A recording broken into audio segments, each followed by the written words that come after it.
제가 처음 불법 도박에 손을 댄 건 정확히 토토에 손을 댄 건 20살이었습니다. 대학생이 되니까 돈 나갈 일이 정말 많더라고요.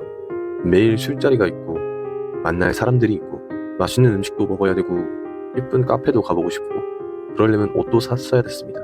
할 게 너무 많은데 돈은 없었어요. 이제 막 20대가 된 대학생이 돈이 어디 있겠어요.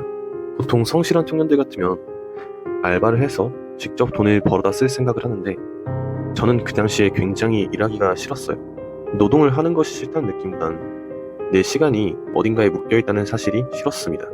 새로운 사람들을 계속 만나는 것이 너무 좋았고 누가 부르면 바로 그 자리에 나가서 놀고 싶었거든요. 낮에는 수업이 있으니 약속은 전부 밤에 잡혔는데 밤에 알바를 하면 그런 자리에 나갈 수가 없잖아요. 주말엔 신입생 MT도 가야 되고 각종 동아리 행사, 학과 행사들이 있으니 알바를 하면 뭔가 내가 다른 사람들이랑 친해지고 어울릴 수 있는 기회를 뺏긴다고 생각했습니다. 그래서 정말 놀고 싶지만 알바를 안 해도 돈을 벌 수 있는 방법이 없을까 고민을 하고 있었는데 마침 친구 중에 토토를 좀 한다는 친구가 무조건 돈을 버는 베팅 방법이 있다고 알려주더라고요. 근데 많은 분들이 예상하셨다시피 양빵 베팅이었습니다. 처음 들었을 땐 당연히 거짓말인 줄 알았어요. 그냥 얘 또 사기치는구나 라고 생각했는데 얘기를 들어보니 논리적으로 틀린 말이 하나도 없는 거예요.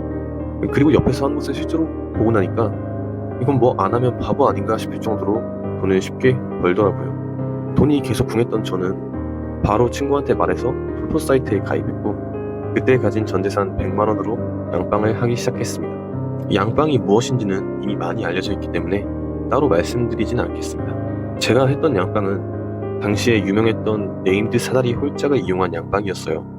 방법도 정말 쉬웠고 사이트를 여러 개 잡고 하면 고작 100만 원 가지고 해도 1시간에서 2시간 정도면 순수익으로 10만 원 정도는 나올 정도로 수입이 괜찮았습니다. 처음 양빵을 알게 되었을 때 무슨 스타크래프트 돈치뜨기 쓴 것 마냥 돈이 마르질 않았어요. 당시 대학생인 저로서는 하루에 10만 원에서 20만 원이라는 돈이 마우스 딸깍질 몇 번으로 계속 생기니 하고 싶은 걸 하는 데는 아무 지장이 없을 정도로 여유로운 삶을 살 수 있었습니다. 그렇게 어린 나이에 돈이 생기다 보니 점점 거만해지더라고요. 친구들이랑 밥이라도 먹으면 무조건 내가 사고 여자친구랑 데이트를 해도 나이에 맞지 않게 비싼 장소, 비싼 음식 먹으면서 사치스럽게 데이트를 했습니다. 돈을 써도 통장 잔고는 오히려 늘어나니 무서울 게 없더라고요. 이렇게 쉽게 살아도 되나 싶을 정도로 모든 게 잘 풀렸습니다. 그러나 이렇게 순탄하게 흘러가던 제 인생을 송두리째 뒤집은 아주 사소한 사건이 하나 발생하게 됩니다. 그동안 제가 해왔던 양빵 베팅은 사이트 먹튀가 아니라면 이론적으로는 절대 이를 확률이 없는 방식의 베팅으로 실수만 없으면 무조건 돈을 따는 구조인데 그 실수를 결국 제가 하고 말아버립니다.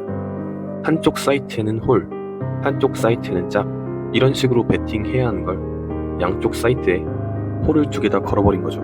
베팅을 잘못했다는 걸 깨닫고 났을 땐 결과가 나오기까지 이분 남짓한 상황이었고 30만원씩 베팅했기 때문에 만약 짝이 나온다면 60만원이 한순간에 날아가게 되는 순간이었습니다. 아무리 양빵으로 돈을 벌었다곤 해도 그 당시에 대학생인 저에겐 60만원은 굉장히 큰 돈이었기 때문에 손에 땀을 쥐며 심장이 갈비뼈를 뚫고 나갈 것처럼 뛰는 것을 누르고 결과를 지켜봤습니다. 결과는 홀이었습니다. 그 순간 저를 조여왔던 무거운 긴장감과 엄청난 압박감은 희열로 치환되었고 제 몸은 과도하게 분비되는 아드레날린에 흥분을 주체할 수 없었습니다. 그리고 그때 저는 60만원을 잃느냐 따느냐의 살떨리는 외줄타기 속에서 나오는 도파민의 맛을 알아버렸고 그 극도의 긴장감을 다시 한번 느끼고 싶다 생각했던 것 같습니다. 네, 바로 도박에 중독되는 순간이었죠. 지금도 가끔씩 생각해봐요. 차라리 그때 60만원을 잃고 끝났다면 나는 도박에 중독되지 않고 남들처럼 평범한 대학 생활을 할 수 있었을까? 라고 말이죠. 지금 와서는 의미 없는 상상이지만 그래도 그때 잃고 멈출 수 있었더라면 얼마나 좋았을까 하는 그런 망상을 가끔 합니다. 네, 그렇게 60만원을 따고 나서 저는 생각했습니다. 이거 내가 몇 시간씩 컴퓨터에 앉아서 손가락 노동질 하고 있는 것보다 이렇게 한번 따고 멈추면 훨씬 더 효율적인 거 아니야? 라고 말이죠. 지금 생각해봐도 정말 바보 같은데 그때는 정말 머리가 어떻게 됐던 것 같아요. 100%의 확률을 50%의 확률로 줄이는 걸 효율적이라고 생각하다니 얼마나 멍청해요. 아마 생각은 그렇게 하면서도 무의식적으로는 실제 돈으로 베팅하면서 더 큰 돈을 만질 수 있다고 느낀 것 같아요. 그리고 그날부로 저는 양빵이 아닌 실베스를 하게 되었습니다. 저는 지금도 정말 한심하고 멍청하다고 생각하는 사람들이 사다리, 바카라 이런 거 분석하고 있는 사람들이거든요. 퐁당이니 장줄이니 뭐 중국점, 육매 등등 온갖 미신들을 갖다가 그림에 끼워 맞추면서 그대로 나올 거라 예상하고 베팅을 하는 사람들이요. 근데 그때는 제가 그런 사람들 중 하나였어요. 논리적으로는 말이 하나도 안 돼도 뭔가 나는 맞을 것 같고 내 감은 좋을 것 같다, 그런 느낌이 있었거든요. 그리고 실제로 그런 제 감들이 처음에 많이 맞았습니다. 초심자의 행운이 따라줬던 걸까요?